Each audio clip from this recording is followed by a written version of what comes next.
ever taken the moment to just collect your thoughts, your inner emotions in the middle of the hardest times?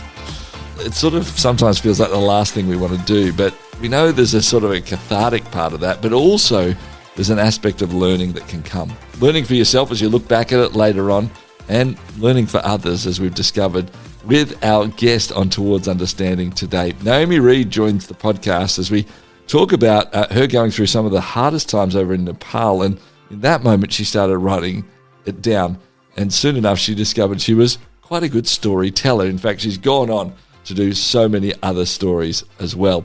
We're going to hear that story and just a touch of all the other stories she's been involved in too on Towards Understanding. Just before we get to that conversation, do like, rate, review, share this show. Helps us to get it out to more and more people. All right, let's have a chat to Naomi Reed.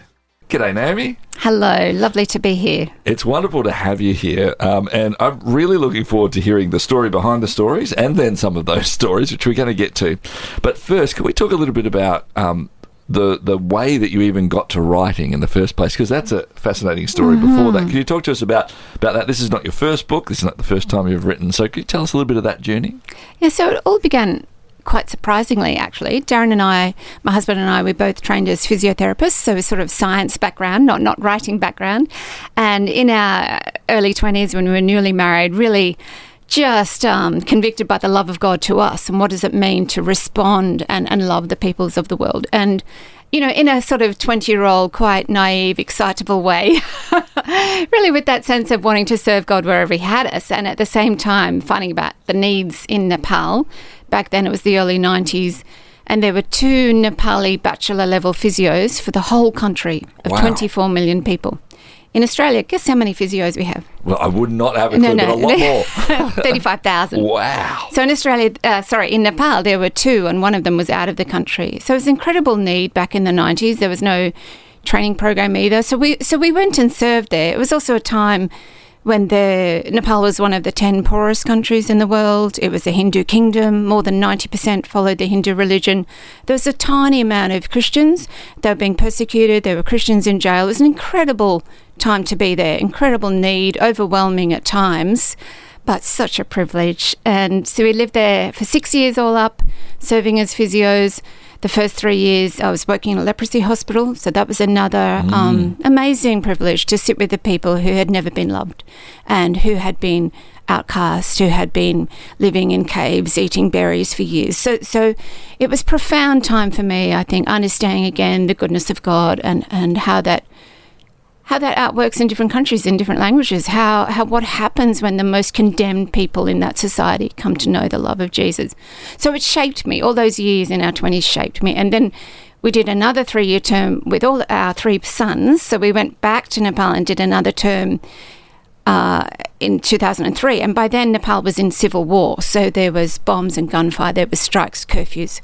Everything was hard. And we were living in this little town up in the Himalayas, and it was amazing to be there again for another 3 years. Darren was by then training Nepali physios. But I was mostly homeschooling the boys who were kind of, how old were they? Like 4, 6, 10 or something like that. And, we didn't have any internet. We didn't have hardly electricity. We didn't have museums, shops, swimming pools. We lived on this little ridge, and we'd walk up to the top of our hill and down again. But it was an amazing time too. We're so thankful for it. For that time together, for that time in Nepal, and again learning so many lessons of God's goodness. But it was also hard for me, feeling a little bit stuck during those years, homeschooling the boys in the morning, monsoonal rain in the afternoon. It would rain often every day for 120 days in a row. And then in the evening we'd have these shoot-on-sight curfews, so we couldn't go out. So I was a bit hemmed in. Anyway, this is all the answer to your question. Why did I start to write? With a physio background, I started to write out of desperation, really, just sitting there longing to, I guess, connect with God, longing to connect with someone, and praying, thinking through seasons of life. What does God do when it's very, very hard, when it rains, when there's war, when your best friend, local friend, is dying of a brain tumour? Those were the things for me that were hard. And for all of us. We're sitting with hard things. We don't necessarily share them, but there's hard things for all of us. And we often question, what is God doing? So there I was questioning this season, this rain, this struggle, this war. I was reading Ecclesiastes, and there's that wonderful chapter about there's a time for this and a time for that. But in verse 14 of that chapter, it says, I know that everything God does will endure forever. Nothing can be taken from it. Nothing can be added to it. God does it so that we will revere him. And whatever season we're in, however much it's raining, even in war, what God wants is that we respond to him. We revere him. And that was a time, years of really just learning that at a deeper level. What does it mean to revere God in this struggle?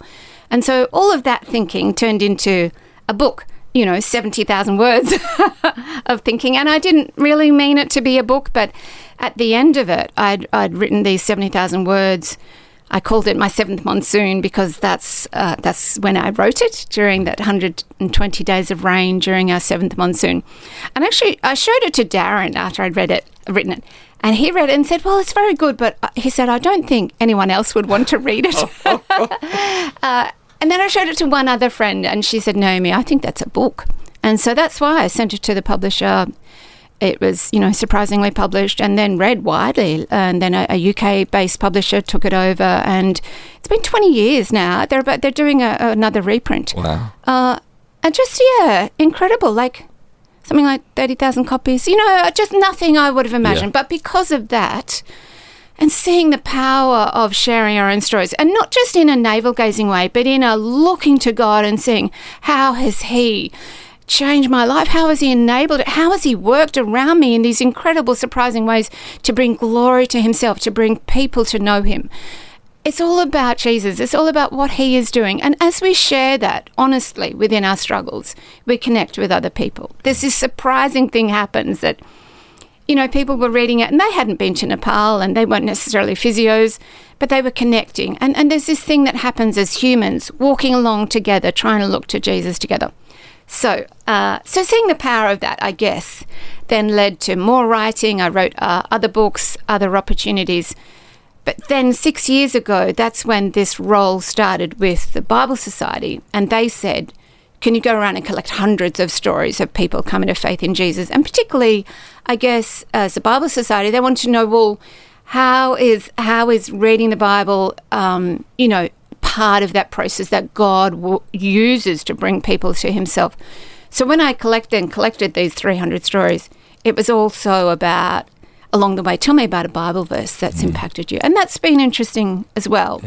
Yeah, love that. So here you were, there was, these hundreds of stories that you did collect. And then I know that, as you mentioned in the book too, that there's sort of this perfect time that actually, it was during COVID where there were these shorter sort of captures and you got to talk to heaps more people, and we all valued connection in incredible ways during that time as well, but then you had to get it down to a book size as well. I'm imagining that would be quite hard to take all these stories that you've heard from, you've listened to them and said, I've got to only choose a fifth of them or whatever else it might have been.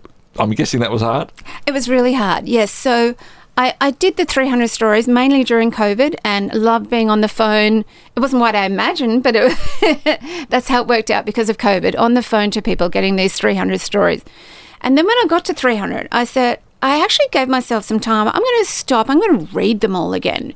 Because when you're collecting them, I was very much in the zone, I guess, with each person, thinking about their story, thanking God for the way he'd worked, but not necessarily reading them all as one go. So it was great to go back and read 300. It took me a week to read all 300 again. And by the end of reading them all again, I felt like I was a different person. I was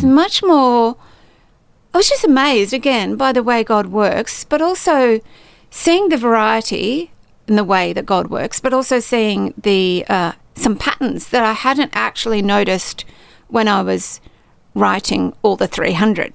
So after seeing those patterns, I began to see the shape of a book.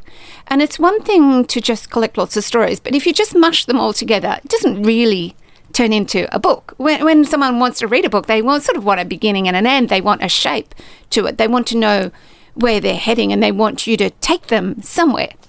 So it was reading the 300 that I saw the shape. I said, oh, wow, this is what I can see. And so I chose the stories to reflect that shape. Yeah, it's great. And now I'm assuming that you're referring to the shape as in each sort of chapter has its own idea. So that's good. I'm glad that I'm on the same page here, at least on that way, because I thought it was fantastic the way that you did, put them into that shape. And some of them around, lives that are unraveling, and that's the moment where Jesus comes in, or there's trusted friends around from where it might be, or, the Bible's actually really speaking into those sorts of places. So that's quite fascinating that you saw that they sort of fit into those ones. As you got and sort of started seeing those patterns, were there some of those that were more prominent than others, or are they all about the same? You almost could divide up the 300 into lots of 10, as it were. Yeah, you could. I mean, there's so many different ways and themes you can pick out. But I think, so when I collected the 300, I actually tried to make sure there was a good balance of males and females, for example, and ages when I was interviewing them, but also ages when they had come to know the Lord Jesus. And so there was a lovely spread. For example, when I looked back and saw the percentages of when people had come to know Jesus, there was 18% said that in childhood, or that they'd always known the Lord Jesus. 30% said that was in their teens. Another 30% said it happened during their 20s. And then 20% over 30 sort of spread, which is fantastic in itself, because it means that over 50% of people came to faith in Jesus over 20. And that's great, because we often are told that the teen years are important, and that's true, absolutely. But never limit what God can do at any point in life. So that's how. I want to say that in the beginning, that it was a range of people in terms of, it was a range of ages, I guess, that it happened. But the next thing that I saw, yes, as you said, that there was a degree of, they described some sense of unraveling in their lives, things going very poorly, things in the time period leading up to their openness to the Lord Jesus. And I hadn't noticed that so much as I was interviewing. And so it was things like they talked about, mum dying in their 20s, or a serious car accident, or homelessness, or even deep questions about why on earth are we here. It was a lot of different things. And of course, in some ways it makes sense, doesn't it? It's the gospel. The gospel says we are all in need. We are all not right with God. We can't fix ourselves out of relationship with Jesus, and we are not worthy, and we have that sense in a whole variety of ways. And of course, God has drawn us back to himself through the death and resurrection of Jesus. But what was interesting was the variety of unraveling. So 87% of the people who became Christians as adults said that there was some level of unraveling that led them to openness. For example, I'll just tell you a story. So Russ, for example, he grew up as an atheist. Both parents were atheists. His dad was the leader of the Communist Party, I think. And he, as a child and teenager, it was all about scientific, understanding and explanation of everything. Everything was about logic. And that continued through his 30s. By the time he was 40, he was married with 3 kids. They were running a business. Everything was fine. And then at 40, out of the blue, diagnosed with bowel cancer.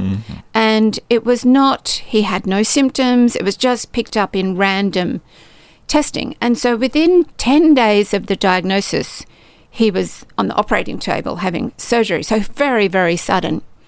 And afterwards, they got it, and he survived. And he told me he was sitting just in the shopping centre in Springwood, which is in the Blue Mountains. He was sitting on a park bench, and he was feeling this shock of it all, and realising that if they hadn't picked it up in this random detection, it would have been too late. He wouldn't be alive. So there's this sense of he's alive. And he said to me, I just wanted to give thanks And I somehow even wanted to thank God. And I wanted to thank God who I didn't believe in. You know, he's sitting with, I don't believe it. There is nothing. I'm an atheist. And yet I have this deep thankfulness. Have you heard that quote by G.K. Chesterton? He says something like, the worst moment for an atheist is when they have a profound sense of gratitude and have no one to thank. And Russell said this was him. He's sitting there, no one to thank, but wanting to thank God, who he didn't believe in, that he was alive. And as he was sitting there feeling this, a friend came along, and the friend sat down with him. Russell explained his situation. He said, I've just come out of surgery. I'm alive. I feel like thanking God. I don't know how to thank him. And the friend said, you know what? I'll pick you up on Sunday. And the friend took him to church, and Russell heard the gospel. And over time, it took another year, read the Bible, had a lot of questions, understood perhaps it was true historically. Jesus lived and died and rose. But then the next step of submitting to Jesus in his lordship, and it took a long time, but he did it. And anyway, I'm telling this story because just an example of life going along fine. He was not needing anything. He was actually quite critical of the church. He saw hypocrites in the church. He saw different denominations throwing rocks at each other. He was critical. He was not needing anything. And then unraveling cancer diagnosis and miracle almost to him, and then needing someone to thank. So that's an example, but that's probably an extreme example. There were lots of little examples of that, of where people were unraveling, and that was part of their journey of acknowledging Jesus. And I think it has relevance, of course, for all of us who have friends and loved ones that we'd long to know Jesus, and we've been praying for them for forever, decades even. I think it helps us to realize that actually God works in different times, and sometimes it is in unraveling, and it's our place to always to be there always, but there is something during unraveling that makes them more open. Yeah. My guest is Naomi Reed. She's written the book Every Moment, Everywhere, Australian Faith Stories to Fill Up Your Soul. We're going to hear a few more of those stories on the way next here on Towards Understanding. Share your brand, your event, your message across 90 Christian radio stations and major cities in Australia and New Zealand by sponsoring Towards Understanding, hosted by Clayton Bielan. More than 210,000 people tune into Towards Understanding each week, and with just one sponsorship, you'll reach this immense engaged audience. Find out more about this exciting and unique opportunity now on the sponsorship page at positivemedia.com.au. Just wanted to start before we hear a few more of those stories, actually, in this section. How do you go about actually going and collecting 300? Are you just ringing up random people on the phone? How does it actually go about? Yeah, that's right. I think when I started, I wasn't thinking 300. Yeah, right. Gotcha. Okay. I was thinking the first 5 and 10 and 20.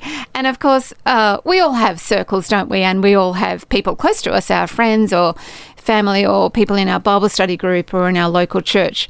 And we've heard their stories before. So we think, wow, well, I'll start with those. And that's what I did. I started where I was with the people near me. And then that gradually moved further out. And because we'd had years in Nepal on the mission field and then speaking at various churches around Australia since then, I'd actually heard quite a lot of stories in the previous years as part of our sharing at different churches. So I had quite a lot of contacts. So then I sort of did the next step of, writing down every person I'd ever met who had a good story that I remembered.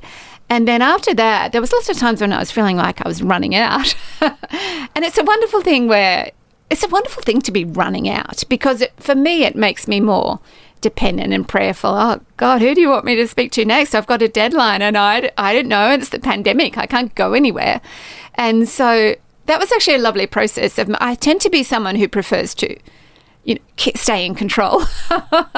And so it was lovely for me actually to go, Lord, I haven't got anyone to talk to and I have a deadline on Friday, and just seeing who he brought along and how. So that was lovely as well, seeing God bring the people who could share their stories and who wanted to. That's the other thing. Lots of people have good stories. They might not want to make it public.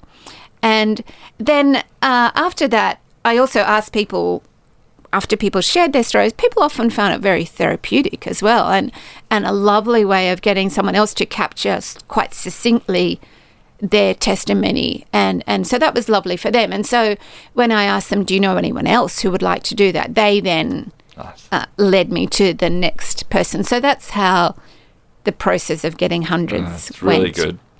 It feels like you probably, as you said, you sort of got 300 so I'm just going to stop for a moment. It does feel like it could just be an ongoing, never-ending sort of opportunity, right? That's right. Yeah. After about 100, I said to my husband, this is the best job in the world, and do you reckon I could get 1,000? But we'll see. Yeah, that's wonderful. Can we share a few more stories? Because I love hearing them. And as I went through the book, I'm like, you're just so encouraged as you keep seeing that God is working in people's lives, even when they're not aware of it at that time, beyond it. Could you share a couple more stories that you especially love telling? Yes, I'd love to actually. And I think, as we said before, there's this pattern of sometimes of unraveling leading up to someone's openness to Jesus. But there's also, in every story I felt, almost every story, there was the presence of a faithful person in their life, a friend, a family member, or someone, a scripture teacher, someone that they remembered. So when they got often to their point of unraveling, there's sickness, there's an accident, there's grief, or loss of job or something, it was often that they looked back and remembered someone who had faith in Jesus. So, for example, Louise told me she was raised in a pretty hard family situation in Western Sydney. They were living in a housing commission area, quite very poor. And when she was 19, she was off at first year uni, and her mother died suddenly of an asthmatic attack, and no warning, and the two younger sisters were with her, and the ambulance was called. They couldn't help her. So a sudden tragedy. And she, at 19, as the eldest, her father wasn't coping at all. She had to leave uni and suddenly caring for everybody. It's really, really hard time. And after 12 months, she said she was at the end of herself. She couldn't go on. And it was that point that she remembered that some years earlier, they had neighbours who were Christians. And she had noticed that during those years that the neighbours lived there, that the mum especially would kind of deliberately be there when they were at the front garden, and would just lean over the little brick fence in between the houses and make some kind of contact. And nothing, nothing stood out, but she was a warm person who was over the fence. And Louise said those neighbours had moved on, but she remembered where they used to go to church. That's all she knew, that they were warm people and they used to go to church. And she thought she's at the end of herself. So she rang that church, and they were no longer there, no communication, but she rang them. And the lady, she said to it was probably the lady, on admin, on the desk. She said to her, my mum's died and I think I need Jesus. And the lady on the phone said, come down to church right now. And she got, a nice female youth worker to sit with her and pray with her and talk with her. And it took a little time, but she started going to church, and again she heard the gospel. She realised that Jesus loved her, but also that somehow within this awfulness, God was still God. He was still present. He was still caring for them. There was something bigger going on, and it was that helped her get to the point of trusting Jesus for herself, and then it changed the rest of the family. It was still hard, but it changed them. And I think what I like about that story is, that neighbour never knew. Yeah. She was just warm. And she was just living next door. That's right. Well, that's right. No, but actually, in this case, Louise told me that about 25 years later, she ran into the neighbour again and told her what had happened, and that she then went on and did Bible college and was in full-time ministry, Louise was. And the point being that, as the neighbour, as the friend, we're sowing tiny little seeds, and we might not ever know how God uses them. And that's what we need to be encouraged. And I know we know that, but be encouraged again today in the sowing of little seeds, in the warmth, in the being present, in the praying, in all those little things that we do, that God uses them in His timing. Oh, that's great. We've got time for one more story. Do you have another one that you'd love sharing? I think, again, it's the reminder that as the friend or as the neighbour, it doesn't have to be anything really even overt that God uses. It doesn't have to be a great big explanation of the gospel, although, great, Yes. great to do. But you don't have to be Billy Graham. No, you don't have to be Billy Graham. Right. You don't have to be some fantastic evangelist or gifted in apologetics even. So, for example, Angela told me in her 20s she was really struggling with mental health issues. She was then married to Warren. They were expecting their first child. She'd been in and out of hospital with issues to do with depression, anxiety. She was really struggling. And when she became pregnant with their first child, it was suddenly, how are we going to... We're responsible for another life. And the people in their 30s who came to faith, quite a lot of them told me that there was something to do with thinking about being parents, raising a child. What values are we going to give them? What morals do we live by and why? So it was a lot of that happening in people in their 30s compared to people in their 20s who came to faith. It was often bigger questions. But anyway, in their 30s, she was struggling and wanting to know how to raise this child. And it was that moment she remembered her in-laws, her husband's parents, that years ago when she'd been to visit them, they lived in the country in Boggabri, in country New South Wales. When she'd gone to visit them, they used to say grace. And I'm not even sure that they said it out loud. Wow. They bowed their heads and they humbly committed themselves and the meal to God. And that's what she remembered. She remembered their attitude of humility and submitting themselves to God and receiving from God. There was something very quiet and just bowing their heads to God. They believed in God, and it turned into this humility of life and service. And Angela wanted that. That's what she remembered. It wasn't anything they said. It was they bowed before a holy God, and she wanted that. So that then they then went back to church in their 30s and became Christians and raised their child that way. But it's interesting, isn't it, what she remembered? Yeah, absolutely. And as you said, just that faithfulness of, living our whole life. If we are truly saying we want to follow Jesus, yes, that's sometimes in our words. It's also in our actions. It's in all of who we are, in looking at somebody and saying, well, how do I love them in whatever that moment is? And those are those moments that ultimately have been seen in those stories you've shared. I love that. Naomi, as somebody's listening right now and they're thinking, maybe I'm actually one of those stories. Like maybe I'm at a spot that things are unraveling, or maybe I'm at a spot that I've tried everything and there's nothing filling me the way I should be. I don't have a purpose in life. I'm desperate in what it is, and I actually now realise that this Jesus that Naomi's talking about, I want to actually find out a bit more about him. I want to know more about who he is. You don't know them right now. Obviously, here we are. We're talking in this studio now, but people maybe in just that spot as they're listening to us. What would be your encouragement as you've heard 300 stories of people? What's the first step that someone should take? I'd say to them, just sit in the assurance that there is a God, and he loves you, and he has a plan for you, and he loves the world, and he loved it so much that he sent his son Jesus to die for each of us and rise again. There is wonderful hope. The gospel message is true. And even as we all sit here today, we can again come before God and submit to him and say, God, I believe in you. And sorry that I have gone every other direction in my own, messy life. And Lord, I want to believe in you, and I want to trust you, and I want to accept you, and thank you for what you've done for me, and please help me to look to you. I mean, of course, that's the prayer that we pray as a one-off. We could keep praying it every day in a different form.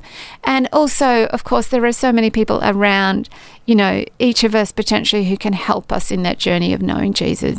And I love the way that local church is featured in almost all of the stories. There are gatherings of people all over this country and the world where people are faithfully looking to Jesus, and they will help you and love you. And find some gathering where you can go and be part of that, and they can read the Bible together and see God's wonderful truths. That's wonderful. Naomi, thank you so much for taking some time to chat to us. Thank you for writing this book, for going on the journey of exploring all of these stories. As you shared, it's a privilege for you, but certainly a privilege for us as we hear them as well. Thank you so much for your time. Oh, thank you. Naomi Reed is my guest, author of the book Every Moment, Everywhere, Australian Faith Stories to Fill Up Your Soul, here on Towards Understanding.